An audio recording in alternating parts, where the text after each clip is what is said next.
All welcome to study win PSC 2020 നടന്ന KAS എക്സാമിനേഷൻ്റെ maths questions ആണ് ഡിസ്കസ് ചെയ്യുന്നത്. First question, Atul and his father were born in the months of December and September respectively. In 2017 both their birthdays fell on Sundays. If in 2020 Atul's birthday fall on a Thursday, his father's birthday will fall on. Solution. ഈ ചോദ്യത്തിൻ്റെ അർത്ഥം ഇതാണ്: അതുലിൻ്റെ അച്ഛൻ്റെയും ബർത്ത്ഡേയുടെ months ഡിസംബറും സെപ്റ്റംബറും ആണ്. 2017 അവരുടെ birthday രണ്ടുപേരുടെയും Sunday ആയിരുന്നു. 2020 അതുലിൻ്റെ birthday Thursday ആണ്. അതുലിൻ്റെ ഫാദറിൻ്റെ ബർത്ത്ഡേ ഏത് ദിവസം വരുമെന്നാണ് കണ്ടുപിടിക്കേണ്ടത്. അപ്പോൾ ഇവിടെ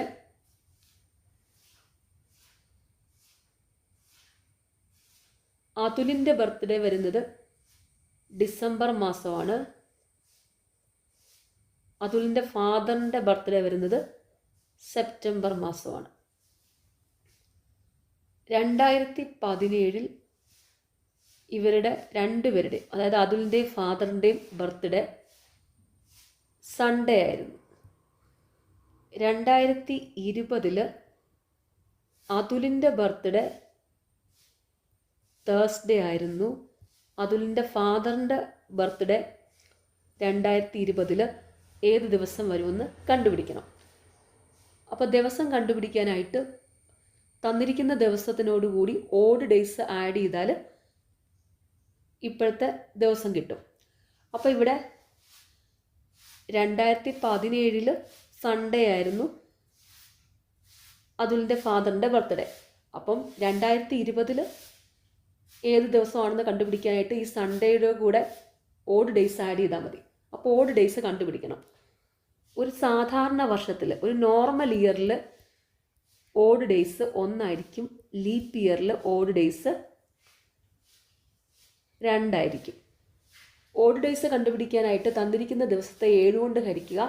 7 കൊണ്ട് ഹരിക്കുമ്പോൾ കിട്ടുന്ന ശിഷ്ടമായിരിക്കും ഓഡ് ഡേയ്സ് എന്ന് പറയുന്നത്. അപ്പോൾ ഇവിടെ നോർമൽ ഇയർ ആകുമ്പം 365 ദിവസമുണ്ട്. അതിനെ 7 കൊണ്ട് ഹരിക്കുമ്പോൾ ശിഷ്ടം 1 ആയിരിക്കും കിട്ടുന്നത്. അപ്പോൾ ആ 1 ആണ് അവിടുത്തെ ഓഡ് ഡേയ്സ്. ലീപ്പ് ഇയർ ആകുമ്പോൾ 366 ദിവസമുണ്ട്. 7 കൊണ്ട് ഹരിക്കുമ്പം ശിഷ്ടം 2 വരും. അപ്പം ഓഡ് ഡേയ്സ് എന്ന് പറയുന്നത് 2 ആയിരിക്കും. ഓക്കെ, ഇത് നിങ്ങൾ കാണാതെ പഠിച്ചു വെച്ചാൽ മതി. നോർമൽ ഇയറിൽ ഒരു ഓഡ് ഡേയ്സും ലീപ്പ് ഇയറിൽ 2 ഓഡ് ഡേയ്സും. ഓക്കെ, അപ്പോൾ ഇവിടെ 2017 മുതൽ 2020 വരെ എത്ര ഓഡ് ഡേയ്സ് ഉണ്ടെന്ന് നോക്കണം. അപ്പോൾ 2017 ടു 2020, അപ്പോൾ ഇതിൻ്റെ ഡിഫറൻസ് എടുക്കുക. ഈ ഇയറിൻ്റെ ഡിഫറൻസ് എന്ന് പറയുമ്പോൾ 3 ആണ് വരുന്നത്. 2020 മൈനസ് 2017 3. അപ്പോൾ ഈ 3 ഇവിടെ 2018 2019 ഈ 2 വർഷങ്ങൾ എന്ന് പറയുന്നത് നോർമൽ ഇയറാണ്. 2020 ഒരു ലീപ്പ് ഇയറാണ്. അപ്പോൾ ഇവിടെ 2 നോർമൽ ഇയറും ഉണ്ട്, ഒരു ലീപ്പ് ഇയറും ഉണ്ട്. അപ്പോൾ ഇവിടെ ഓഡ് ഡേയ്സ് കണ്ടുപിടിക്കാനായിട്ട് നോർമൽ ഇയറിനെ 1 കൊണ്ട് ഗുണിക്കുക. അതായത് നോർമൽ ഇയറിൻ്റെ ഓഡ് ഡേയ്സ് 1 ആണ്, 1 കൊണ്ട് ഗുണിക്കുക. ലീപ്പ് ഇയറിൻ്റെ ഓഡ് ഡേയ്സ് 2 ആണ്, ലീപ്പ് ഇയറിൻ്റെ 2 കൊണ്ട് ഗുണിക്കുക. അപ്പോൾ ഇവിടെ നോർമൽ ഇയർ 2 വർഷമാണുള്ളത്. ഈ 2 × 1 പ്ലസ് ലീപ്പ് ഇയർ 1 ആണുള്ളത്. 1നെ ലീപ്പ് ഇയറിൻ്റെ ഓഡ് ഡേ ആയ 2 കൊണ്ട് ഗുണിക്കുക. അപ്പോൾ ഇത് 2 + 2 4 ഓഡ് ഡേയ്സ് ആണ് ഇവിടെ വരുന്നത്. അപ്പോൾ ഈ സൺഡേ 2020 ഫാദറിൻ്റെ ബർത്ത്ഡേ എന്ന് പറയുന്നത് 2017 ബർത്ത്ഡേ വന്ന ദിവസം ഏതാണ്? സൺഡേ ആണ്. ഈ സൺഡേ +4 ആയിരിക്കും. അപ്പോൾ സൺഡേ +4 = തേഴ്സ്ഡേ. തേഴ്സ്ഡേ ആണ് ഫാദറിൻ്റെ ബർത്ത്ഡേ വരുന്നത്. Option C. ചോദ്യം, a man can plough a field alone in 20 days. His wife can plough it in 25 days. When they plough the field with their son, they can plough it in 5 days. How many days would the son take if he were to plough the field alone? Solution. ഈ ചോദ്യത്തിൻ്റെ അർത്ഥം ഇതാണ്: ഒരാൾക്ക് ഒരു ജോലി ഒറ്റയ്ക്ക് ചെയ്യാൻ 20 ദിവസം വേണം. അതേ ജോലി അയാളുടെ ഭാര്യയ്ക്ക് ഒറ്റയ്ക്ക് ചെയ്യാൻ 25 ദിവസം വേണം. അയാളും അയാളുടെ ഭാര്യയും അയാളുടെ മകനും ചേർന്ന് ആ ജോലി ചെയ്യുവാണെങ്കിൽ 5 ദിവസം വേണം. അങ്ങനെയാണെങ്കിൽ അയാളുടെ മകൻ ഒറ്റയ്ക്ക് ആ ജോലി എത്ര ദിവസം കൊണ്ട് ചെയ്തു തീർക്കുമെന്നാണ് കണ്ടുപിടിക്കേണ്ടത്. അപ്പോൾ ഈ ടൈപ്പ് പ്രോബ്ലം കണ്ടുപിടിക്കാനായിട്ടൊരു ഫോർമുലയുണ്ട്. അതായത് എയും ബിയും സിയും ചേർന്ന് ഒരു ജോലി എക്സ് ദിവസം കൊണ്ടും ആ ജോലി എ ദിവസം കൊണ്ടും ബി ദിവസം കൊണ്ടും ചെയ്യുവാണെങ്കിൽ സി ആ ജോലി എത്ര ദിവസം കൊണ്ട് ചെയ്തു തീർക്കും? ഇത് കണ്ടുപിടിക്കാനായിട്ടുള്ള ഫോർമുലയാണ് X into A B divided by A B minus X into A plus B.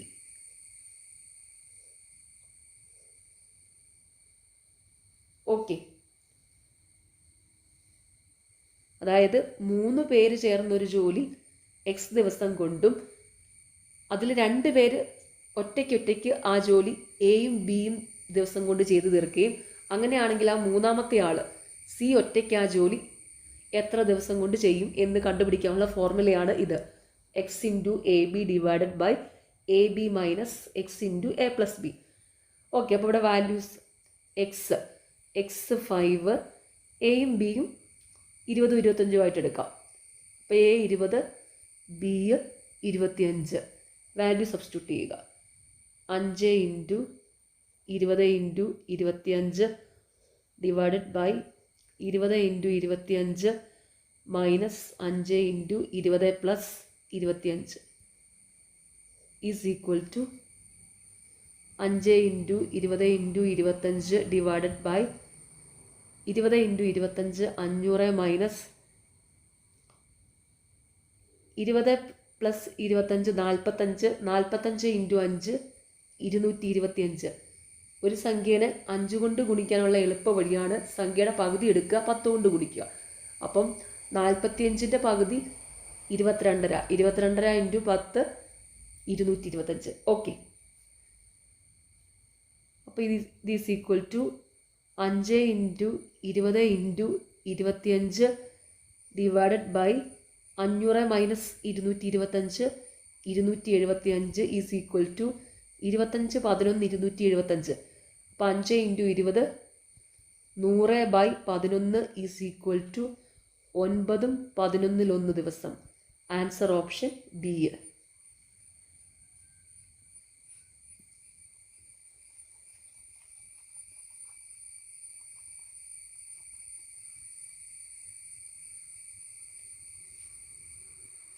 ഇനി ഇത് വേറൊരു രീതിയിലും ചെയ്യാം. അതായത് അപ്പോൾ അതിനു വേണ്ടിയിട്ടൊരു കോൺസെപ്റ്റ് അറിഞ്ഞിരിക്കണം. ഈ ടൈം ആൻഡ് വർക്കിലെ പ്രോബ്ലം എല്ലാം ചെയ്യാനായിട്ടുള്ള ഒരു കോൺസെപ്റ്റ് ഉണ്ട്. ഒരു ജോലി ഒരാൾക്ക് n ദിവസം കൊണ്ട് ചെയ്യാമെങ്കിൽ ആ ജോലി അയാൾ ഒരു ദിവസം കൊണ്ട് ചെയ്യുന്നത് 1/n ദിവസം കൊണ്ടായിരിക്കും. അതുപോലെ ഒരാളുടെ ഒരു ദിവസത്തെ ജോലി 1/n ആണെങ്കിൽ അയാളുടെ ടോട്ടൽ ജോലി അയാൾ ആ ജോലി ചെയ്ത് തീർക്കുന്നത് n ദിവസം കൊണ്ടായിരിക്കും. ഇത് മനസ്സിലാക്കി വെക്കുക, ഈ ഒരു കോൺസെപ്റ്റ്. ഓക്കെ, അപ്പോൾ ഇവിടെ 3 പേരുടെ ജോലിയുടെ കാര്യമാണ് പറയുന്നത്. അതായത് എയും ബിയും സിയും ആയിട്ട് എടുക്കുക. എയും ബിയും സിയും 3 പേരെ. അപ്പോൾ ഇവിടെ സി ഒരു ദിവസം കൊണ്ട് ചെയ്യുന്ന ജോലി കണ്ടുപിടിക്കുക. അതിൻ്റെ റെസിപ്രോക്കൽ ആയിരിക്കും സി ആ ജോലി ചെയ്ത് തീർക്കാൻ എടുക്കുന്ന സമയം. ഓക്കെ, അപ്പോൾ ഇവിടെ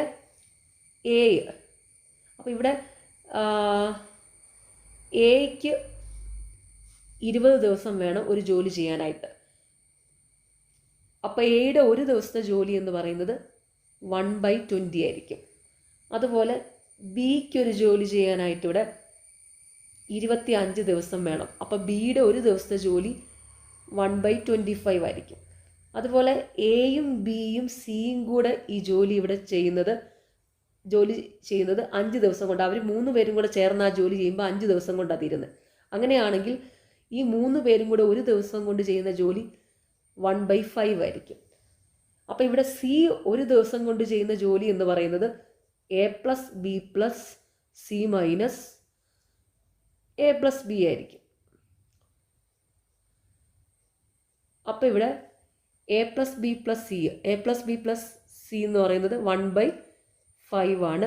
1/5 മൈനസ് A+B, അതായത് 1/20 plus 1/25 is equal to 1/5 minus 1/20 minus 1/25 is equal to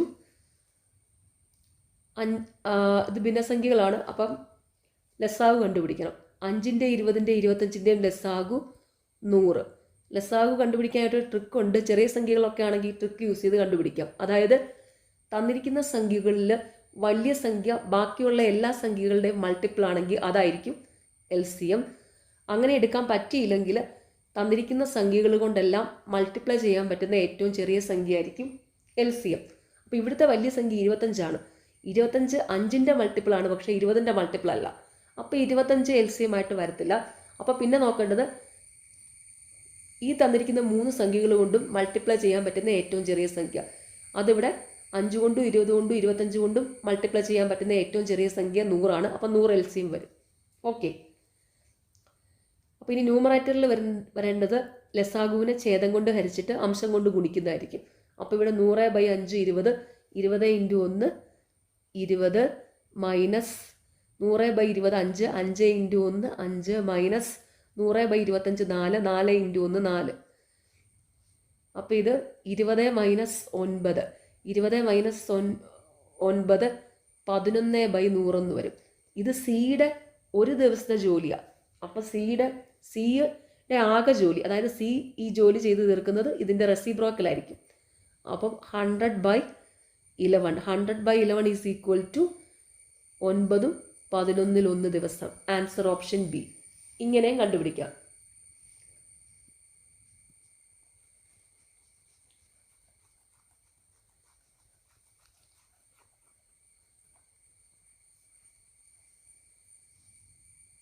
ഇനിയുള്ളൊരു മെത്തേഡാണ് എഫിഷ്യൻസി മെത്തേഡ്. എഫിഷ്യൻസി മെത്തേഡ് വെച്ച് കണ്ടുപിടിക്കാനായിട്ട് ടൈം ആൻഡ് വർക്കിലെ എല്ലാ പ്രോബ്ലവും എഫിഷ്യൻസി മെത്തേഡിലും കണ്ടുപിടിക്കാൻ പറ്റും. അതായത് ആദ്യം ഈ തന്നിരിക്കുന്ന ദിവസങ്ങളുടെ LCM എടുക്കുക. അപ്പോൾ ഇവിടെ 20 25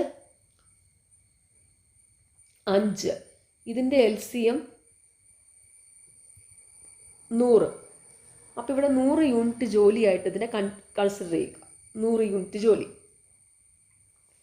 അപ്പോൾ ഇവിടെ എ ഇവിടെ ജോലി ചെയ്യാനായിട്ട് 20 ദിവസം ഒന്ന് എടുക്കുക.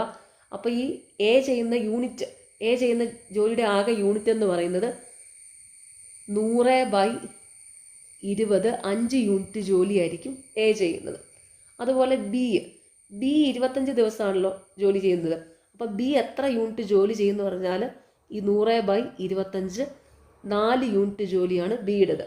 അതുപോലെ എയും ബിയും സിയും A+B+C ഇവർ 3 പേരും കൂടെ ചെയ്യുമ്പോൾ ഈ ജോലി തീരുന്ന 5 ദിവസം കൊണ്ടാണ്. A+B+C 5 ദിവസം ആണെങ്കിൽ 100/5 20 യൂണിറ്റ് ജോലിയാണ് എയും ബിയും സിയും കൂടെ ചെയ്യുന്നത്. ഓക്കെ. അപ്പോൾ ഇവിടെ എയുടെയും ബിയുടെയും സിയുടെയും 20 യൂണിറ്റ് ഉണ്ട്. എയുടെയും ബിയുടെ യൂണിറ്റ് 4ഉം 5ഉം ആണ്. അങ്ങനെയാണെങ്കിൽ സി എത്ര യൂണിറ്റ് ജോലി ചെയ്യും? 20 മൈനസ് 5 പ്ലസ് 4. അപ്പം ഇത് 20 മൈനസ് 9 11 യൂണിറ്റ് ജോലിയാണ് സിക്കുള്ളത്. അപ്പോൾ 11 യൂണിറ്റ് ജോലിയാണുള്ളത്. അപ്പോൾ എത്ര ദിവസം കൊണ്ട് ആണ് ഈ ജോലി ചെയ്യുന്നതെന്ന് ചോദിച്ചാൽ ഇവിടെ 100/11 കണ്ടാൽ മതി. 100/11 ഈസ് ഈക്വൽ ടു 9ഉം 11 1 ദിവസം. ഇങ്ങനെ ഇത് കണ്ടുപിടിക്കാം. ഇതാണ് എഫിഷ്യൻസി മെത്തേഡ്. അടുത്ത ചോദ്യം, which of the following will be A point on A line that contains -1 -1 and 2 5. Solution. ഒരു ലൈനിലെ 2 പോയിന്റ്സ് ആണ് ഇവിടെ ഈ തന്നിട്ടുള്ള -1 -1 2 5. ഇതുപോലെ ആ ലൈനിൽ വരുന്ന പോയിന്റ് ഏതാണെന്ന് ഈ തന്നിരിക്കുന്ന ഓപ്ഷനിൽ നിന്ന് കണ്ടുപിടിക്കണം.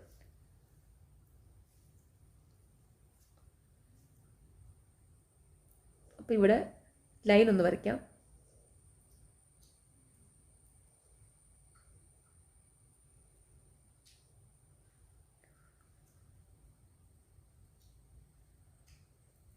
എക്സ് ആക്സിസും വൈ ആക്സിസും സെൻറ്ററിൽ 0 1 2 3 4 അങ്ങനെ വരും. ഇത് ഇങ്ങോട്ടാണെങ്കിലോ -1 -2 -3 -4 അങ്ങനെ വരും.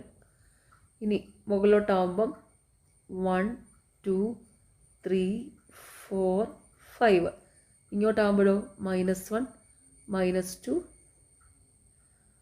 -3 -4 ഇങ്ങനെ വരും.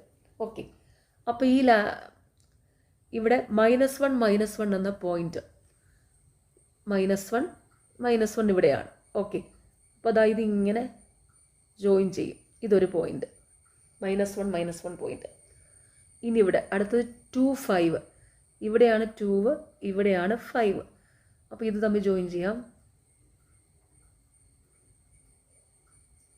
ഇതാണ് ഇത് തമ്മിൽ ജോയിൻ ചെയ്യുന്ന പോയിന്റ്. ഓക്കെ,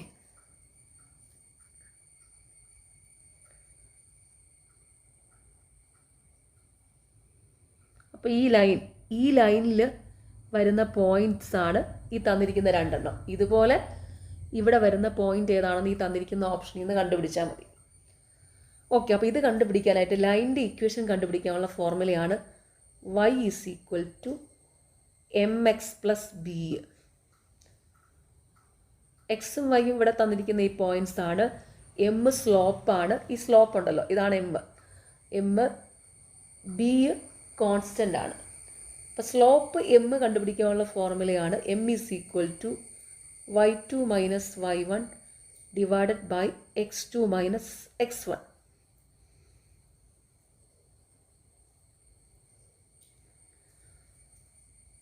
അപ്പോൾ ഇവിടെ x1 - 1 x2 ആകുമ്പോൾ 2 y1 - 1 y2 = 5. ഓക്കെ, അപ്പോൾ എം കണ്ടുപിടിക്കാം. Slope m = y2 - y1 5 - -1 / x2 - x1 2 - -1. അപ്പോൾ ഇത് 5 + 1 6 / 2 + 1 3 6/3 2 ആണ് സ്ലോപ്പ് എം. ഓക്കെ, അപ്പോൾ ഇനി ഈ ഇക്വേഷൻ നമ്പർ 1 നമുക്ക് എമ്മിൻ്റെ വാല്യൂ കൊടുക്കാം. ബി കണ്ടുപിടിക്കാനുണ്ട്. ഓക്കെ, അപ്പോൾ എക്സും വൈയും നിങ്ങൾക്ക് ഈ തന്നിരിക്കുന്നതിൽ നിന്ന് ഏത് വേണമെങ്കിലും എടുക്കാം. കാരണം -1 -1 നിന്ന് എടുക്കാം, 2 5 ഏത് വേണമെങ്കിലും എക്സും വൈയും ആയിട്ട് എടുക്കാം. അപ്പം ഞാനിവിടെ എളുപ്പത്തിനായിട്ട് 2 5 ആണ് എടുക്കുന്നത്. ഓക്കെ, അപ്പോൾ എൻ്റെ y 5 വരും = m സ്ലോപ്പ് 2 ആണ്. എക്സ് ആയിട്ട് എടുക്കുമ്പം y 5 ആകുമ്പോൾ x 2 വരും. ഓക്കെ, അപ്പോൾ 2 × 2 + b. അപ്പോൾ ഇവിടെ b = 5 - 4 = 1. ഓക്കെ, അപ്പോൾ ബിയും കിട്ടി. അപ്പോൾ ഇവിടെ ഈ y = എന്തായി? 2x + 1 ആയി. അപ്പോൾ നമ്മുടെ പുതിയ ഇക്വേഷൻ y = 2x + 1 ആണ്. അപ്പോൾ ഇങ്ങനെ വരുന്നത് ഇവിടുന്ന് ഏതാണെന്ന് നോക്കിയാൽ മതി. അതായത് നോക്കാമല്ലോ, ഇവിടെ 2 5 ഈ 2 5 എന്ന് പറഞ്ഞു കഴിഞ്ഞാൽ എങ്ങനെയാണ് വന്നിട്ടുള്ളത്? y 5 ആണ് അല്ലേ, = 2 × x 2 ആണ് പ്ലസ് b എന്നാ 1 ആണ്. അപ്പോൾ ഇതെന്താണ്? y = 2x + 1 സാറ്റിസ്ഫൈ ചെയ്യുന്നുണ്ടല്ലോ. ഓക്കെ, അപ്പോൾ അതുപോലെ ആയിരിക്കും -1 ഇട്ട് കൊടുത്താലും ഇതുപോലെ തന്നെ വരുള്ളൂ. അപ്പോൾ ഇങ്ങനെ വരുന്ന പോയിന്റ് ഇവിടെ ഏതാണെന്ന് നോക്കുക. 2x + 1 y = 2x + 1 ആയിട്ട് വരുന്നത് അതിവിടെ ഓപ്ഷൻ സിയിലാണ്. അതായത് 201 = 100 × 2 + 1. ഓക്കെ. അപ്പോൾ ഇവിടുത്തെ ഈ ലൈനിലെ മറ്റൊരു പോയിന്റ് എന്ന് പറയുന്നത് ഇവിടെ ഓപ്ഷൻ സി ആണ്. 100 201 ആണ്. ഓക്കെ. അപ്പോൾ ഇതുപോലെ ഇത് കണ്ടുപിടിക്കുക. ആദ്യം എന്താ ലൈനിൻ്റെ equation y = mx + b, slope കണ്ടുപിടിക്കാനുള്ള ഇക്വേഷൻ ഉണ്ട് m = y2 - y1 / x2 - x1. ഇത് വെച്ച് ഇത് കണ്ടുപിടിക്കുക. അതായത് ഈ ഇക്വേഷൻ കണ്ടുപിടിക്കുക. ഇതെങ്ങനെയാണോ വരുന്നത് അതുപോലെ ഈ പോയിന്റ് കണ്ടുപിടിക്കുക. പിന്നെ ഇതിങ്ങനെയൊന്നും ചെയ്യാതെ എളുപ്പത്തിൽ കണ്ടുപിടിക്കാൻ ഞാൻ നിങ്ങൾക്കൊരു ട്രിക്കും കൂടെ പറഞ്ഞുതരാം. ഇതാണ് ഇതിൻ്റെ പ്രോപ്പർ മെത്തേഡ്. അതായത് നിങ്ങൾക്ക് ഇത് കാണുമ്പം ഈ പോയിന്റ്സ് കാണുമ്പോൾ നിങ്ങൾക്ക് ഇത് എങ്ങനെയാണ് വന്നിരിക്കുന്നതെന്ന് മനസ്സിലാകുവാണെങ്കിൽ അതുപോലെ വരുന്ന പോയിന്റ് ഈ ഓപ്ഷനിൽ നിന്ന് എടുത്ത് എഴുതിയാൽ മതി. ഇവിടെ ഇപ്പം നമുക്ക് പെട്ടെന്ന് -1 കാണുമ്പോൾ ഒരു ഐഡിയ ഒന്നും കിട്ടത്തില്ല. പക്ഷേ ഈ 25 എന്നുള്ള പോയിന്റ് കാണുമ്പോൾ നമുക്കറിയാം 25 വരണമെങ്കിൽ എന്തായാലും 2 × 2 + 1 ആയിരിക്കുമെന്ന്. അങ്ങനെ ഒരു ഐഡിയ കിട്ടി. അത് അങ്ങനെയാണെന്ന് മനസ്സിലായി. അപ്പോൾ ഇനിയിപ്പോൾ ഈ -1 വന്നിരിക്കുന്നത് അതുപോലെ ആണോ എന്നൊന്ന് നോക്കുക. അപ്പോൾ ദേ ഇവിടെ കണ്ടോ 5 = 2 × 2 + 1. അപ്പോൾ നമ്മൾ -1 ഒന്ന് നോക്കിക്കേ.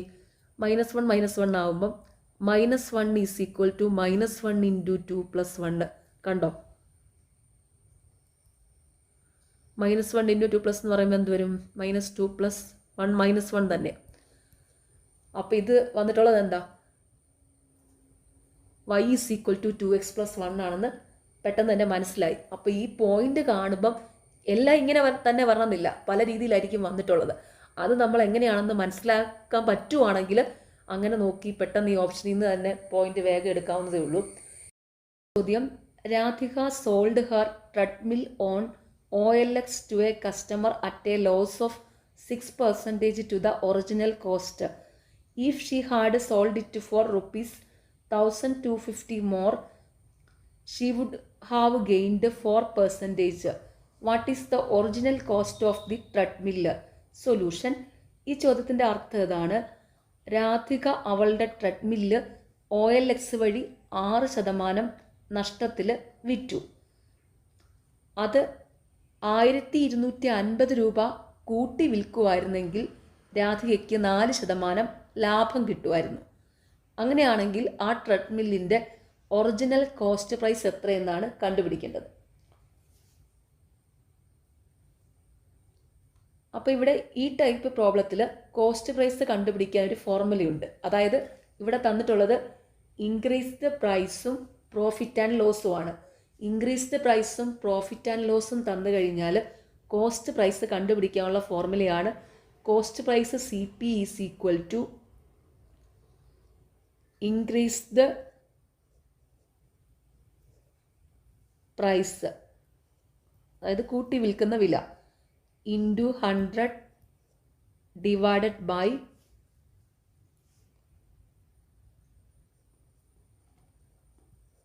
Profit percentage plus loss percentage. അപ്പോൾ ഇവിടെ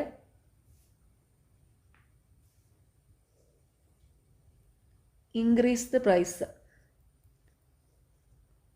1250 രൂപ, profit percentage 6%, loss percentage 4%. Value substitute ചെയ്യാം. Cost price CP = 1250 × 100 divided by 6 + 4 = 1250 × 100 divided by 10. 12,500 രൂപയാണ് cost price. Answer option A. ചോദ്യം: in a college 200 students took admission in different subjects.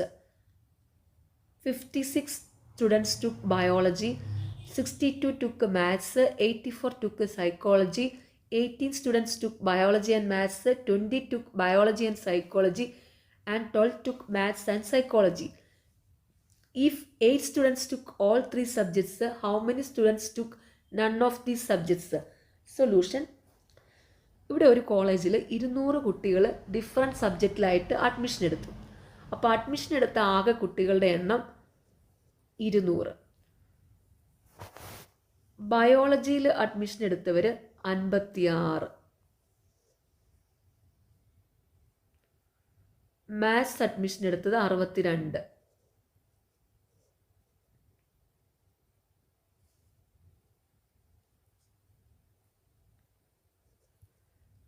Psychology 84. 18 students biology മാത്സും എടുത്തിട്ടുണ്ട്. Biology മാത്സും കൂടെ 18 പേര്. 20 biology and psychology. Biology and psychology 20 പേരെടുത്തിട്ടുണ്ട്. 12 പേര് മാത്സും psychology എടുത്തിട്ടുണ്ട്. മാത്സും psychology കൂടെ 12 പേര്. If 8 students took all 3 subjects, ഈ 3 സബ്ജക്റ്റും 8 പേരെടുത്തിട്ടുണ്ട്. അങ്ങനെയാണെങ്കിൽ ഇവിടെ കണ്ടുപിടിക്കേണ്ടത് how many students took none of these subject, അതായത് ഈ 3 സബ്ജക്റ്റും എടുക്കാത്ത കുട്ടികളുടെ എണ്ണമാണ് ഇവിടെ കണ്ടുപിടിക്കേണ്ടത്. അതിനായിട്ട് ചെയ്യേണ്ടത് ഈ ആകെ അഡ്മിഷൻ എടുത്ത കുട്ടികളുടെ എണ്ണത്തിൽ നിന്ന് ഈ 3 സബ്ജക്റ്റിനും അഡ്മിഷൻ എടുത്ത കുട്ടികളുടെ എണ്ണം കുറച്ചാൽ ഈ 3 സബ്ജക്റ്റിനും അഡ്മിഷൻ എടുക്കാത്ത കുട്ടികളുടെ എണ്ണം കിട്ടും. ഓക്കെ, അപ്പോൾ ഇവിടെ ഈ 3 സബ്ജക്റ്റിനും അഡ്മിഷൻ എടുത്ത കുട്ടികളുടെ ആകെ എണ്ണം കണ്ടുപിടിക്കാം. അപ്പോൾ ഇവിടെ ബയോളജി, മാത്സ്, സൈക്കോളജി ഇത് 3ഉം എടുത്തവരുടെ എണ്ണം തന്നിട്ടുണ്ട്. അതുപോലെ ബയോളജി മാത്സും എടുത്തവർ, ബയോളജി സൈക്കോളജി എടുത്തവർ, മാത്സും സൈക്കോളജി എടുത്തവരുടെ എണ്ണവും തന്നിട്ടുണ്ട്. അപ്പോൾ ഈ ബയോളജി എടുത്തവർ തന്നെ ബയോളജിയിലും മാത്സിലും വരും, ബയോളജിയിലും സൈക്കോളജിയിലും വരും. അതുപോലെ മാത്സ് എടുത്തവർ ബയോളജിയിലും മാത്സിലും വരും, മാത്സിലും സൈക്കോളജിയിലും വരും. അതുപോലെ സൈക്കോളജി എടുത്തവർ ബയോളജിയിലും സൈക്കോളജിയിലും വരുന്നുണ്ട്, മാത്സിലും സൈക്കോളജിയിലും വരുന്നുണ്ട്. അപ്പം ഈ ബയോളജി, മാത്സ്, സൈക്കോളജി സെപ്പറേറ്റ് എടുത്തവരുടെ ടോട്ടൽ എന്ന് പറയുന്നത് എന്താ ചെയ്യേണ്ടത്? ഇതിൻ്റെ ടോട്ടൽ എടുക്കുക, ഇതിൻ്റെ ടോട്ടൽ എടുക്കുക. അത് തമ്മിൽ സബ്ട്രാക്ട് ചെയ്യുമ്പോൾ ബയോളജി, മാത്സ്, സൈക്കോളജി സെപ്പറേറ്റ് എടുത്തവരുടെ എണ്ണം കിട്ടും. ഓക്കെ, അപ്പോൾ ഇവിടെ 56 പ്ലസ് 62 പ്ലസ് 84 ഇത് ചെയ്യാം. 56 പ്ലസ് 62 പ്ലസ് 84 202.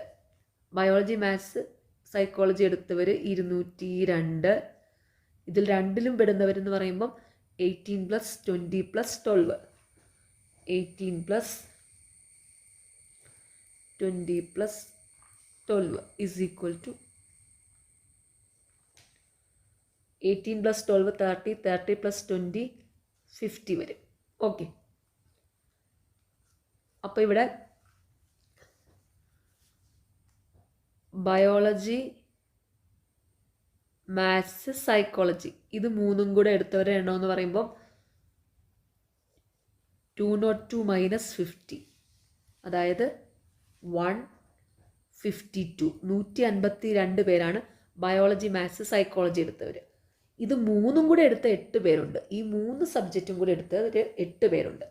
അപ്പോൾ ഇവിടെ ഈ ബയോളജി, മാത്സ്, സൈക്കോളജി എടുത്തവരുടെ ആകെ എണ്ണം, ബയോളജി, മാത്സ്, സൈക്കോളജി ഇത് ഈ സബ്ജക്റ്റ് എല്ലാം കൂടി ചേർത്ത് അഡ്മിഷൻ എടുത്ത ഈ 3 സബ്ജക്റ്റിനും കൂടെ അഡ്മിഷൻ എടുത്ത ആകെ കുട്ടികളുടെ എണ്ണം എന്ന് പറഞ്ഞു കഴിഞ്ഞാൽ ഈ 152 പ്ലസ് 8ഉം കൂടെ വരും. കാരണം 8 പേര് ഇത് 3ഉം കൂടെ അങ്ങോട്ട് എടുത്തിട്ടുണ്ട്. അപ്പം 152 8ഉം 160 പേരാണ് അഡ്മിഷൻ എടുത്ത ആകെ കുട്ടികളുടെ എണ്ണം. അപ്പോൾ അഡ്മിഷൻ എടുക്കാത്തവരുടെ എത്രയായിരിക്കും? ആകെ അഡ്മിഷൻ എടുക്കാന്ന് വെച്ചാൽ ഈ 3 സബ്ജക്റ്റിൽ അഡ്മിഷൻ എടുക്കാത്തവരെന്ന് പറയുന്നത് ഈ 200 മൈനസ് ഈ 3 സബ്ജക്റ്റിനും അഡ്മിഷൻ എടുത്തവരുടെ എണ്ണം കുറയ്ക്കുക, 160 കുറയ്ക്കുക. അപ്പോൾ എന്ത് വരും? 40 വരും. 40 ആണ് ആൻസർ. Option D. ചോദ്യം 6 persons are seated on a round dining table in such a way that Atul sits in front of Binoy, Elias sits between Atul and David, Firoz sits to the left of Binoy and Chaya sits between Atul and Firoz. Who sits between Binoy and Elias? Solution: ഒരു round ടേബിളിന് ചുറ്റുമായിട്ട് 6 പേരിരിക്കുവാണ്. 6 persons seated on a round dining table. അപ്പോൾ ഇത് dining ടേബിളിൻ്റെ centre. ഇതിന് ചുറ്റും 6 പേര്. 1 2 3 4 5 6 പേര്. Okay. Atul sits in front of Binoy. Atul ബിനോയുടെ മുന്നിലായിട്ടായിരിക്കുന്നത്. അപ്പോൾ ഇവിടെ അതുൽ ഇരിക്കുവാണെങ്കിൽ Atul sits in front of Binoy. ബിനോയുടെ നേരെ ഇരിക്കുന്നത് അതുലാണ്. അപ്പം അതുലിൻ്റെ നേരെ ഓപ്പോസിറ്റ് വരും ബിനോയ്. ഓക്കെ. അടുത്തത് Elia sits between Atul and David. അതുലിൻ്റെയും ഡേവിഡിൻ്റെ ഇടയ്ക്കാണ് ഏലിയാസ് വരുന്നത്. അപ്പം ഇവിടെ അതുലുണ്ട്. ഇപ്പം ഇവിടെ ഡേവിഡ് വരും, അപ്പം ഇവിടെ ഏലിയാസ് വരും. അല്ലെങ്കിൽ ഇവിടെ ഡേവിഡ് വരുമ്പം ഇവിടെ ഏലിയാസ് വരും. അപ്പോൾ ഇവിടെയാണോ ഇവിടെയാണോ നമുക്കറിയില്ല ഡേവിഡും ഏലിയാസും ഇരിക്കുന്നത്. നോക്കാം. അടുത്തത് Firoz sits to the left of Binoy. Firoz ഇരിക്കുന്നത് ബിനോയുടെ ലെഫ്റ്റിലാണ്. ഓക്കെ. അപ്പോൾ ബിനോയുടെ ലെഫ്റ്റ് എന്ന് പറയുമ്പം ദാ ഇവിടെ വരും. ഇവിടെയാണ് ബിനോയുടെ ലെഫ്റ്റ് വരുന്നത്. സെൻറ്ററിലോട്ട് നോക്കിയിരിക്കുമ്പോൾ ഇവിടെ വരും. അപ്പം ഇവിടെ എന്തായാലും ഫിറോസാണ് വരുന്നത്. Firoz sits to the left of Binoy. അപ്പം എന്താണ്? ഡേവിഡും ഏലിയാസും ഇവിടെ വരത്തില്ല, അവരിവിടെ തന്നെ വരുള്ളൂ. ഓക്കെ. അപ്പോൾ ഇവിടെ ബിനോയുടെ ലെഫ്റ്റ് എന്താണ്? ഫിറോസ് വരും. ഓക്കെ. അപ്പോൾ ഇവിടെ അതുലിൻ്റെയും ഡേവിഡിൻ്റെയും ഇടയിൽ ഏലിയാസ് വന്നു. കണ്ടോ? Elias sits between Atul and David. Okay. അപ്പോൾ ഇനി ഒരു പ്ലേസേ ഉള്ളൂ മിച്ചം. അവിടെ ആയിരിക്കും ആ ഒരാൾ വരുന്നത്. അതാരാ? Chhaya sits between Atul and Firoz. Okay. അതുലിനും ഫിറോസിനും ഇടയിൽ ഇരിക്കുന്നത് ഛായയാണ്. ഓക്കെ. അപ്പോൾ ഈ റൗണ്ട് ടേബിളിന് ചുറ്റും ഇരിക്കുന്നവരുടെ ക്രമം കംപ്ലീറ്റ് ആയി. ഓക്കെ. ചോദ്യം ഇതാണ്: who sits between Binoy and Elias? ബിനോയുടെയും ഏലിയാസിൻ്റെ ഇടയിൽ ഇരിക്കുന്ന ആരാണ്? ഡേവിഡ് ആണ്. അപ്പോൾ ആൻസർ ഓപ്ഷൻ എ, ഡേവിഡ്. ചോദ്യം: find the next number to the following 1 1 2 4 8 12 144 1728 dash. Solution: ഈ സീരീസ് എങ്ങനെ വന്നിരിക്കുന്നത് നോക്കുക, എന്നിട്ട് ഇവിടെ എന്താ വരുന്നതെന്ന് കണ്ടുപിടിക്കുക. അപ്പോൾ ഇവിടെ 1 1 2 4 8 12 144 1728 ഡാഷ്. അപ്പോൾ ഇവിടെ ഇതെങ്ങനെയാണ് വന്നിരിക്കുന്നത് നോക്കാം. 1 1 2 4 8 12. അപ്പോൾ ഇവിടെ എന്തായിരിക്കും? 1 + 1 = 2. അതുപോലെ 4 + 8 = 12. അങ്ങനെ വന്നിട്ടുണ്ട്. ഓക്കെ. അപ്പോൾ ഇവിടെ ചിലപ്പം 144 + 1728 ആയിരിക്കാം ഇവിടെ വരുന്നത്. നോക്കാം, ബാക്കിയും കൂടെയൊക്കെ ഒന്ന് ചെക്ക് ചെയ്യാം. അപ്പോൾ ഇവിടെ ഈ 2 വന്നിട്ടുണ്ട്. 2 കിട്ടിക്കഴിഞ്ഞതായി ഇവിടെ 4 8 വന്നിരിക്കുന്നത്. അതായത് 2 സ്ക്വയർ ആണ് 4, 2 ക്യൂബ് ആണ് 8. എന്നിട്ട് ഇവിടെ എന്താ ചെയ്തിരിക്കുന്നത്? 4 + 8 12 കണ്ടു. അതായത് 2 സ്ക്വയർ + 2 ക്യൂബ് = 12. ഓക്കെ. ഇവിടെ 144 എന്ന് വെച്ചാൽ 12ൻ്റെ സ്ക്വയർ ആണ്. 1728 എന്ന് പറഞ്ഞാൽ 12ൻ്റെ ക്യൂബാണ്. ഒരു കോമ്പറ്റേറ്റീവ് എക്സാമിന് 1 മുതൽ 15 വരെയുള്ള സംഖ്യകളുടെ സ്ക്വയറും 1 മുതൽ 30 വരെയുള്ള സംഖ്യകളുടെ ക്യൂബും ബൈ ഹാർട്ട് ചെയ്ത് വെക്കണേ. ഓക്കെ. അപ്പോൾ ഇവിടെ സ്ക്വയർ ക്യൂബ് വന്നു, അത് തമ്മിൽ ആഡ് ചെയ്തു. പിന്നെ ദാ ഈ സംഖ്യയുടെ സ്ക്വയർ ക്യൂബ് ഇവിടെ എഴുതിയിട്ടുണ്ട്. അപ്പോൾ ഇവിടെ എന്താണ്? ഇവിടെ 1 + 1 2 ആണ്. അപ്പോൾ ഇവിടെ എന്തായിരിക്കും? ഇത് 1 സ്ക്വയറും 1 ക്യൂബും ആയിരിക്കാം. അപ്പോൾ ഇത് 1 സ്ക്വയർ + 1 ക്യൂബ് = 2. ഓക്കെ. അപ്പോൾ ഇവിടെ എന്താ ചെയ്തിട്ടുള്ളത്? ഈ സീരീസിൽ എന്താ വന്നിട്ടുള്ളത്? ആദ്യം 1 സ്ക്വയർ പ്ലസ് 1 ക്യൂബ് എടുത്തു, അത് തമ്മിൽ ആഡ് ചെയ്ത് 2 കിട്ടി. എന്നിട്ട് 2 സ്ക്വയർ 2 ക്യൂബ് കണ്ടു. എന്നിട്ട് 2 സ്ക്വയറും 2 ക്യൂബും കൂടെ ആഡ് ചെയ്ത് 12 കിട്ടി. എന്നിട്ട് ഈ 12ൻ്റെ സ്ക്വയർ 12 സ്ക്വയർ എടുത്തു, 12 ക്യൂബ് എടുത്തു. ഇനി എന്തായിരിക്കും ചെയ്യേണ്ടത്? ഇനി ഇവിടെ 12 സ്ക്വയർ പ്ലസ് 12 ക്യൂബ് ആയിരിക്കും വരുന്നത്. അതായത് 144 plus 1728. 144 plus 1728 is equal to എന്താണ്?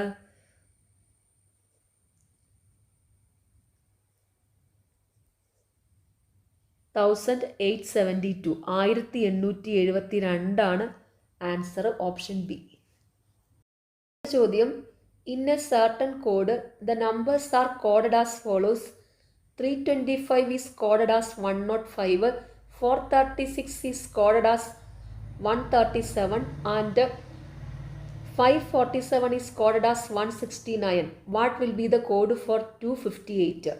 സൊല്യൂഷൻ, ഇവിടെ 325 കോഡ് ചെയ്തിരിക്കുന്നത് 105 അതുപോലെ 436 കോഡ് ചെയ്തിരിക്കുന്നത് 137 അതുപോലെ 547 കോഡ് ചെയ്തിരിക്കുന്നത് 169 അങ്ങനെയാണെങ്കിൽ 258 കോഡ് എന്ത് വരും എന്ന് കണ്ടുപിടിക്കണം. അപ്പോൾ ഇവിടെ ഈ കോഡ് എങ്ങനെയാണ് വന്നിരിക്കുന്നത് നോക്കാം. 325 105 മാറി. അപ്പോൾ ഇവിടെ കണ്ടോ 3ഉം 2ഉം 5. ഇവിടെ കണ്ടോ 4ഉം 3ഉം 7, 5ഉം 4ഉം 9. ആദ്യത്തെ 2 അക്കങ്ങൾ കൂട്ടുന്നതാണ് കോഡിലെ അവസാനത്തെ ഡിജിറ്റ്. അപ്പോൾ ഇവിടെ എന്താണ് വരുന്നത്? ഈ ആദ്യത്തെ 2 അക്കങ്ങളങ്ങ് കൂട്ടാം. 2ഉം 5ഉം 7 ആയിരിക്കും കോഡിലെ അവസാനത്തെ അക്കം. ഓക്കെ, അപ്പോൾ 2ഉം 5ഉം 7 കിട്ടി. ഇനി ഇവിടെ വന്നിട്ടുള്ളത് ഇവിടെ 10 വന്നിട്ടുണ്ട്, 13 ഉണ്ട്, 16 ഉണ്ട്. അതെങ്ങനെ നോക്കാം. അത് വന്നിട്ടുള്ളത് ഇവിടെ കണ്ടോ 3ഉം 2ഉം 5, 5ഉം 5 10. ഈ ഡിജിറ്റ്സ് എല്ലാം കൂടെ ആഡ് ചെയ്തു, ഇവിടെ 10 കിട്ടി. ഇവിടെ 13, ഈ 4ഉം 3ഉം 7ഉം 6ഉം 13. ഈ ഡിജിറ്റ്സ് എല്ലാം കൂടെ ആഡ് ചെയ്താണ് ഇവിടെ വന്നിട്ടുള്ളത് 13. ഇവിടെ ആണെങ്കിലോ 16 വന്നിട്ടുള്ളത്. അപ്പോൾ എന്താണ്? 5, 4, 9, 7, 16. ഈ ഡിജിറ്റ്സ് എല്ലാം കൂടെ ആഡ് ചെയ്താണ് ഇവിടെ വന്നിട്ടുള്ളത്. അപ്പോൾ ഇവിടെ ഇനി എന്തായിരിക്കും? ഈ ഡിജിറ്റ്സ് എല്ലാം കൂടെ ആഡ് ചെയ്യണം. അപ്പോൾ ഇത് 2, 5, 7 വെട്ടും 15 ആയിരിക്കും. അപ്പോൾ ഇത് 157 ആൻസർ ഓപ്ഷൻ ബി. ചോദ്യം, Sudha secured 48% of Radha's marks and Sunil secured 60% of Radha's marks. What is P if Sudha secured P% of Sunil's mark? Solution, ഈ ചോദ്യത്തിൻ്റെ അർത്ഥം ഇതാണ്. സുധയ്ക്ക് രാധയുടെ 48% മാർക്ക് കിട്ടി, സുനിലിന് രാധയുടെ 60% മാർക്ക് കിട്ടി. അങ്ങനെയാണെങ്കിൽ സുധയ്ക്ക് സുനിലിൻ്റെ എത്ര ശതമാനം മാർക്ക് കിട്ടിയെന്നാണ് ഇവിടെ കണ്ടുപിടിക്കേണ്ടത്. അതാണ് ഇവിടെ പി. അപ്പോൾ ഇവിടെ രാധയുടെ മാർക്ക് 100 എടുക്കാം. മാത്സിൽ എന്തെങ്കിലും കാര്യം അസ്യൂം ചെയ്യുമ്പോൾ അത് 100 മിക്കപ്പോഴും എടുക്കുന്നത്. അപ്പോൾ രാധയുടെ മാർക്ക് 100 എടുത്തു. Sudha secured 48% of Radhas mark. അപ്പോൾ രാധയുടെ മാർക്കിൻ്റെ 48% സുധയ്ക്ക് കിട്ടിയത്. അപ്പോൾ സുധയുടെ മാർക്ക് എത്രയായിരിക്കും? 100ൻ്റെ 48%, 48 മാർക്കാണ് സുധയ്ക്ക് കിട്ടിയത്. Sunil secured 60% of Radhas mark. അപ്പോൾ സുനിലിന് രാധയുടെ മാർക്കിൻ്റെ 60% മാർക്കാണ് ലഭിച്ചത്. അപ്പോൾ രാധയ്ക്ക് 100 മാർക്കാണെങ്കിൽ സുനിലിന് 60 മാർക്കായിരിക്കും ലഭിച്ചിരിക്കുന്നത്. സുനിലിൻ്റെ മാർക്ക് 60. ചോദ്യം ഇതാണ്, സുധയ്ക്ക് സുനിലിൻ്റെ എത്ര % മാർക്ക് കിട്ടിയെന്നാണ് ചോദ്യം. അപ്പോൾ ഇവിടെ സുനിലിൻ്റെ മാർക്ക് 60, സുധയുടെ മാർക്ക് 48. അപ്പോൾ സുധയ്ക്ക് സുനിലിൻ്റെ എത്ര % മാർക്കാണ് കിട്ടിയിരിക്കുന്നത്? 60ൽ 48 × 100 ആയിരിക്കും. അപ്പോൾ ഇത് 80. സുധയ്ക്ക് സുനിലിൻ്റെ 80% മാർക്കാണ് കിട്ടിയിരിക്കുന്നത്. Answer option D. അടുത്ത ചോദ്യം, if P into Q means P is daughter of Q, P plus Q means P is father of Q, P star Q means P is mother of Q, P minus Q means P is brother of Q. Then in the expression A into B star C minus D into F, how are B and F related? Solution. അപ്പോൾ ഇതൊരു family relation type problem ആണ്. അപ്പോൾ ഈ തന്നിരിക്കുന്ന എക്സ്പ്രഷനിൽ നിന്ന് ബിയും എഫും തമ്മിലുള്ള റിലേഷൻ കണ്ടുപിടിക്കണം. അപ്പോൾ ഇവിടെ P into Q means P is the daughter of Q ആണ്. അപ്പം ഇൻറ്റു സൈൻ റെപ്രസെൻ്റ് ചെയ്യുന്നത് ഡോട്ടറിനെയാണ്. P plus Q means P is the father of Q. അപ്പോൾ പ്ലസ് സൈൻ റെപ്രസെൻ്റ് ചെയ്യുന്നത് ഫാദറിനെയാണ്. P star Q means P is mother of Q. അപ്പോൾ star represent ചെയ്യുന്നത് മദറിനെയാണ്. P minus Q means P is brother of Q. അപ്പോൾ minus represent ചെയ്യുന്നത് ബ്രദറിനെയാണ്. Okay, അപ്പോൾ ഇവിടെ തന്നിട്ടുള്ള എക്സ്പ്രഷൻ ഇതാണ്. A into B star C minus D into F. അപ്പോൾ ഈ എക്സ്പ്രഷൻ നിന്ന് ഈ ബിയും എഫും തമ്മിലുള്ള റിലേഷൻ കണ്ടുപിടിക്കണം. അപ്പോൾ ഇവിടെ ഫാമിലി റിലേഷൻഷിപ്പ് പ്രോബ്ലം ചെയ്യുമ്പോൾ ഒരു ഫിഗർ വരച്ചിട്ടാണ് സാധാരണ എപ്പോഴും ചെയ്യുന്നത്. ഫിഗർ വരയ്ക്കാം. എ ഇൻറ്റു ബി, അതായത് ഇൻറ്റു എന്ന് വെച്ചാൽ ഡോട്ടറാണ്. അപ്പോൾ എ ബിയുടെ മകളാണ്. അപ്പോൾ ഇവിടെ ബി എഴുതി, മകളാകുമ്പോൾ താഴെ വരും. എ ബിയുടെ മകളാണ്, ബിയുടെ താഴെ എ വന്നു. ഫാമിലി ടൈപ്പ് പ്രോബ്ലം ചെയ്യുമ്പം മെയിൽ പേഴ്സണെ റെപ്രസെൻ്റ് ചെയ്യാൻ പ്ലസ് സൈൻ യൂസ് ചെയ്യും, ഫീമെയിൽ പേഴ്സണെ റെപ്രസെൻ്റ് ചെയ്യാൻ മൈനസ് സൈൻ യൂസ് ചെയ്യും. അപ്പം എ ബിയുടെ മകളാണെന്ന് പറയുമ്പം എ മൈനസ് സൈൻ കൊണ്ട് റെപ്രസെൻ്റ് ചെയ്യും. ഓക്കെ, ബി സ്റ്റാർ സി, അപ്പോൾ സ്റ്റാർ എന്ന് വെച്ചാൽ മദറാണ്. അപ്പം ബി സ്റ്റാർ സി എന്ന് വെച്ചാൽ ബി സിയുടെ മദറാണ്. അപ്പോൾ സി താഴെ വരും. ഓക്കെ, അപ്പോൾ ഇവിടെ ബിയുടെ സിമ്പൽ എന്താണ്? മൈനസ്, മദർ ആയതുകൊണ്ട്. അടുത്തത് സി മൈനസ് ഡി, അതായത് സി ഡിയുടെ ബ്രദറാണ്. അപ്പോൾ ഇത് സി ഡിയുടെ ബ്രദറാണ്. സിക്ക് അതുകൊണ്ട് പ്ലസ് സൈൻ കൊടുത്തു, ബ്രദർ ആയതുകൊണ്ട്. അടുത്തത് ഡി ഇൻറ്റു എഫ്. ഇൻറ്റു എന്ന് വെച്ചാൽ ഡോട്ടറാണ്. അപ്പോൾ ഇവിടെ ഡി എഫിൻ്റെ മകളാണ്. അപ്പം ഡിയുടെ മുകളിലായിട്ട് എഫ് വരും. മകളായതുകൊണ്ട് മൈനസ് സൈൻ കൊടുത്തു ഡിക്ക്. ഓക്കെ, അപ്പോൾ ഇവിടെ ബിയുടെ മക്കളാണ് എ, സി, ഡി. ബി ഒരു ഫീമെയിൽ ആയിട്ടുള്ള പേഴ്സണാണ്. അപ്പം ഈ ഡി ആരുടെ മകളാ? ഡി എഫിൻ്റെ മകളാ. അപ്പം ഡിയുടെ അമ്മയാണ് ബി. ഡിയുടെ ആരായിട്ട് വരും? അപ്പോൾ എഫ്. ബി അമ്മയാണെങ്കിൽ ഡിയുടെ എഫ് ആരായിട്ട് വരും? എഫ് അച്ഛനായിട്ട് വരും. അപ്പോൾ എഫിന് പ്ലസ് സൈൻ കൊടുത്തു. ഓക്കെ, അപ്പോൾ ഇവിടെ എന്താ? ഡിയുടെ അമ്മ ബി ആണ്, അച്ഛൻ എഫ് ആണ്. അപ്പം ബിയും എഫും ആരായിരിക്കും? ഇവർ തമ്മിൽ കപ്പിൾസ് ആയിരിക്കും. അതായത് ബി വൈഫും എഫ് ഹസ്ബൻഡും ആണ്. Answer option A, wife and husband. The ratio of mother's age to the son's age is 11:6. 5 years ago, mother's age was double the age of the son. How many times the son's age will be the mother's age be 20 years from now? Solution. ഈ ചോദ്യത്തിൻ്റെ അർത്ഥം ഇതാണ്. ഒരമ്മയുടെ മകൻ്റെ വയസ്സുകളുടെ ഇപ്പോഴത്തെ ratio 11:6 5 വർഷം മുമ്പ് അമ്മയ്ക്ക് മകൻ്റെ ഇരട്ടി വയസ്സായിരുന്നു എങ്കിൽ 20 വർഷം കഴിഞ്ഞാൽ അമ്മയ്ക്ക് മകൻ്റെ എത്ര ഇരട്ടി വയസ്സാകുമെന്നാണ് ഇവിടെ കണ്ടുപിടിക്കേണ്ടത്. അപ്പോൾ അതിനായിട്ട് ആദ്യം ഇവരുടെ പ്രസൻറ്റ് ഏജ് കണ്ടുപിടിക്കണം. അപ്പോൾ ഇവിടെ അമ്മയുടെ മകൻ്റെ വയസ്സുകളുടെ ഇപ്പോഴത്തെ റേഷ്യോ 11:6. ഇവരുടെ ഇപ്പോഴത്തെ വയസ്സുകളുടെ റേഷ്യോ 11:6 ആണെങ്കിൽ ഇവരുടെ ഇപ്പോഴത്തെ വയസ്സ് അമ്മയ്ക്കാണെങ്കിൽ 11x വയസ്സായിരിക്കും, മകനാണെങ്കിൽ 6x വയസ്സെന്ന് എടുക്കാം. 5 വർഷം മുമ്പ് അമ്മയ്ക്ക് മകൻ്റെ ഇരട്ടി വയസ്സായിരുന്നു. അതായത് 5 വർഷം മുമ്പ് അമ്മയുടെ മകൻ്റെ വയസ്സുകളുടെ റേഷ്യോ, അമ്മയ്ക്ക് മകൻ്റെ ഇരട്ടി വയസ്സെന്ന് പറയുമ്പോൾ 2:1 റേഷ്യോ വരുന്നത്. അപ്പോൾ ഇവിടെ 11x minus 5 divided by 6x minus 5. അതായത് 5 വർഷം മുമ്പ് അമ്മയുടെ മകൻ്റെ വയസ്സുകളുടെ 5 വർഷം മുമ്പ് ഈസ് ഈക്വൽ ടു എന്താണ്? അന്നേരം എന്താ? 2:1 റേഷ്യോയിലായിരുന്നു. അപ്പോൾ ഇത് 2/1 ആണ്. പിന്നെ ഇത് ക്രോസ് മൾട്ടിപ്ലൈ ചെയ്ത് എക്സിൻ്റെ വാല്യൂ കണ്ടുപിടിക്കുക. അപ്പോൾ ഇവിടെ 11x minus 5 into 1 is equal to 6x minus 5 into 2. അപ്പോൾ ഇത് 11x minus 5 is equal to 12x minus 10. അപ്പോൾ 12x minus 11x is equal to 10 minus 5 is equal to 5.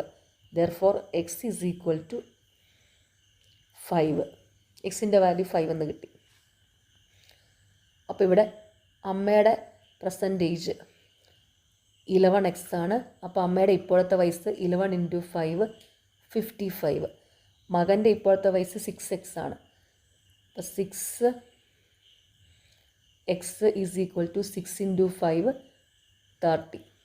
20 വർഷങ്ങൾക്ക് ശേഷം അമ്മയുടെ വയസ്സ് 55 പ്ലസ് 20 75. മകനാണെങ്കിൽ 20 വർഷങ്ങൾക്ക് ശേഷം 30 പ്ലസ് 20 50 വയസ്സ്.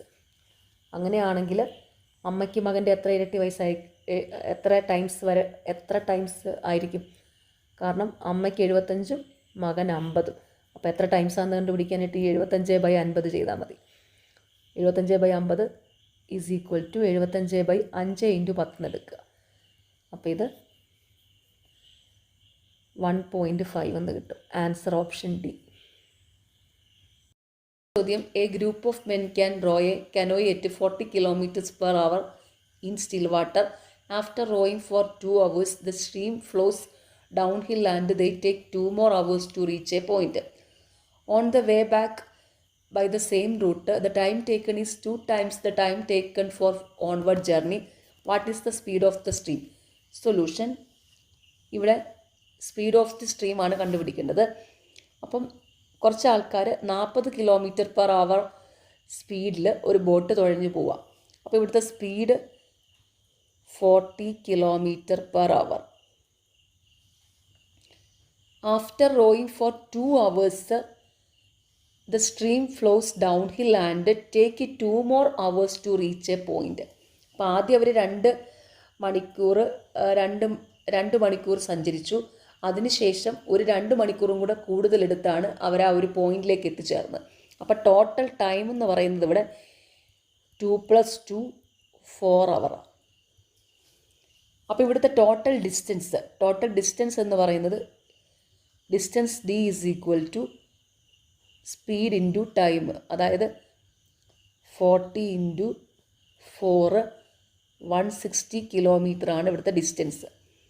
ഈ പോയിന്റിലെത്തി ഇവർ തിരിച്ചു വരുവാണ്. On the way back by the same route, ഈ സെയിം റൂട്ടിലൂടെ തിരിച്ചു വരുവാണ്. അപ്പം the time taken is 2 times the time taken for onward journey. Okay, അപ്പോൾ അങ്ങോട്ട് പോയ വേഗതയുടെ 2 ഇരട്ടി സമയം എടുത്താണ് തിരിച്ചു വന്നത്. അപ്പോൾ അങ്ങോട്ട് പോയത് എത്രയാണ്? 4 മണിക്കൂർ കൊണ്ടാണ് യാത്ര ചെയ്തത്. അപ്പം ടൈം എത്രയായിരിക്കും? തിരിച്ചു വരാൻ എടുത്ത സമയം എത്രയാണ്? 2 ഇരട്ടി എന്ന് പറയുമ്പോൾ 4 × 2 8 hours. 8 മണിക്കൂർ കൊണ്ടാണ് തിരിച്ചു വന്നത്. അപ്പോൾ ഇവിടെ സ്പീഡ് ഓഫ് ദ സ്ട്രീം ആണ് കണ്ടുപിടിക്കേണ്ടത്. അപ്പോൾ സ്പീഡ് എന്താണ്? ഡിസ്റ്റൻസ് ബൈ ടൈം ആണല്ലോ സ്പീഡ്. അപ്പോൾ ഇവിടെ ഡിസ്റ്റൻസ് എത്രയാണ്? 160, ടൈം 8. അപ്പോൾ ഇതെത്ര വരും? 20 km/h. Answer option B. Okay, അപ്പോൾ ഇത് ഞാനുണ്ടല്ലോ ഈ ക്വസ്റ്റ്യൻ വായിച്ച് ഇത് ക്വസ്റ്റ്യൻ വായിച്ച് മനസ്സിലാക്കി അതിൻ്റെ ഒരു ലോജിക്കിലാണ് ഞാനിങ്ങനെ ഒരു ഉത്തരത്തിലേക്ക് വന്നിരിക്കുന്നത്. ഈ ക്വസ്റ്റ്യൻ മുമ്പ് വേറെ എങ്ങും അങ്ങനെ ചോദിച്ചിട്ടില്ല. ഈ കഴിഞ്ഞ KASൻ്റെ എക്സാമിനാണ് ഇങ്ങനെ ഒരു ക്വസ്റ്റ്യൻ ചോദിച്ചിരിക്കുന്നത്. അപ്പോൾ ഇതിൻ്റെ എക്സാക്റ്റ് മെത്തേഡ് ഞാൻ നോക്കിയിട്ട് എനിക്ക് അത്ര അങ്ങ് കിട്ടിയിട്ടില്ല. അപ്പം ഞാനിത് ഈ ക്വസ്റ്റ്യൻ വായിച്ച് മനസ്സിലായതിൻ്റെ ഒരു ഐഡിയയിലാണ് ഇപ്പോൾ ഇതിൻ്റെ ആൻസർ കണ്ടുപിടിച്ചിരിക്കുന്നത്. ഓക്കെ, ചോദ്യം: give the next in the series A9B C49D E121F. Solution: ഈ സീരീസ് എങ്ങനെയാണ് വന്നിരിക്കുന്നത് നോക്കുക. അപ്പോൾ ഇവിടെ A9B C49D E121F. അപ്പോൾ ഇവിടെ നോക്കിക്കേ, ABCDEF. ABCDEF കഴിഞ്ഞാൽ പിന്നെ അടുത്തത് എന്താ വരേണ്ടത്? GH ആണ്. ഓക്കെ, GH ആണ്. ഇനി ഇവിടെ 9 എന്ന് വെച്ചാൽ 3 സ്ക്വയർ, 49 ആകുമ്പോൾ അത് 7 സ്ക്വയർ, 121 ആകുമ്പോൾ 11 സ്ക്വയർ. അപ്പോൾ ഇവിടെ എന്താണ്? 3ഉം 4ഉം 7, 7ൻ്റെ സ്ക്വയർ, 7ഉം 4ഉം 11, 11ൻ്റെ സ്ക്വയർ. അപ്പം 4 കൂട്ടിയിട്ട് സ്ക്വയർ ചെയ്തിരിക്കുക. അപ്പോൾ ഇവിടെ എന്ത് വരും? 11 + 4 15, 15ൻ്റെ സ്ക്വയർ. 15ൻ്റെ സ്ക്വയർ എത്രയാണ്? 225 ആണ്. അപ്പോൾ ഇത് G225H. Answer option D. Last question. A person bias A house four 15 lakhs and cell it for 20 lakhs. After 5 years he buys the same house at 30 lakhs and sell it for 40 lakhs. What is the overall profit percentage for that person over both the transactions? Solution. ഈ ചോദ്യത്തിൻ്റെ അർത്ഥം ഇതാണ്. ഒരാൾ ഒരു വീട് 15 ലക്ഷം രൂപയ്ക്ക് വാങ്ങി 20 ലക്ഷം രൂപയ്ക്ക് അത് വിറ്റു. എന്നിട്ട് 5 വർഷത്തിന് ശേഷം ആ സെയിം ഹൗസ് തന്നെ അയാൾ 30 ലക്ഷം രൂപയ്ക്ക് വാങ്ങിച്ചിട്ട് 40 ലക്ഷം രൂപയ്ക്ക് വിറ്റു. അങ്ങനെയാണെങ്കിൽ അയാൾക്ക് ഈ മൊത്തം ട്രാൻസാക്ഷനിൽ ലഭിച്ച പ്രോഫിറ്റ് പെർസെൻറ്റേജ് എത്രയാണെന്നാണ് കണ്ടുപിടിക്കേണ്ടത്. അപ്പോൾ പ്രോഫിറ്റ് പെർസെൻറ്റേജ് കണ്ടുപിടിക്കാനുള്ള ഫോർമുലയാണ് ലാഭശതമാനം is equal to profit divide by cost price into 100. അപ്പോൾ ഇവിടെ പ്രോഫിറ്റും കോസ്റ്റ് പ്രൈസും കണ്ടുപിടിക്കണം. അപ്പോൾ ഇവിടെ ആദ്യം ഇയാൾ 15 ലക്ഷം രൂപയ്ക്ക് വാങ്ങി 20 ലക്ഷം രൂപയ്ക്ക് അത് വിറ്റു. അപ്പോൾ അവിടുത്തെ പ്രോഫിറ്റ് എന്താണ്? Profit P is equal to 20 - 15, 5 lakh രൂപ ലാഭം കിട്ടി. പിന്നീട് അത് 5 വർഷത്തിന് ശേഷം ആ സെയിം പ്രോപ്പർട്ടി തന്നെ 30 ലക്ഷം രൂപയ്ക്ക് വാങ്ങി 40 ലക്ഷം രൂപയ്ക്ക് വിറ്റു. അപ്പോൾ കിട്ടിയ പ്രോഫിറ്റ് എത്രയാ? 40 - 30, 10 ലക്ഷം രൂപ. അപ്പോൾ ഇവിടുത്തെ ടോട്ടൽ പ്രോഫിറ്റ് എത്രയാണ്? ഓവറോൾ പ്രോഫിറ്റ് എന്ന് പറയുന്നത് 5 + 10, 15 ലക്ഷം രൂപയാണ് ടോട്ടൽ പ്രോഫിറ്റ്. ഓക്കെ. ഇനി കോസ്റ്റ് പ്രൈസ് ആദ്യം 15 ലക്ഷം രൂപയ്ക്ക് വാങ്ങി, പിന്നെ 30 ലക്ഷം രൂപയ്ക്ക് വാങ്ങി. അപ്പോൾ ഇവിടുത്തെ കോസ്റ്റ് പ്രൈസ് എന്ന് വെച്ചാൽ ടോട്ടൽ കോസ്റ്റ് പ്രൈസ് എന്ന് പറയുമ്പോൾ 15 + 30, 45 ലക്ഷമാണ് കോസ്റ്റ് പ്രൈസ്. വാല്യൂ സബ്സ്റ്റിറ്റ്യൂട്ട് ചെയ്യുക. Profit percentage, overall profit percentage is equal to 15/45 into 100 is equal to 100/3 is equal to 33.33%. Answer option B. Okay.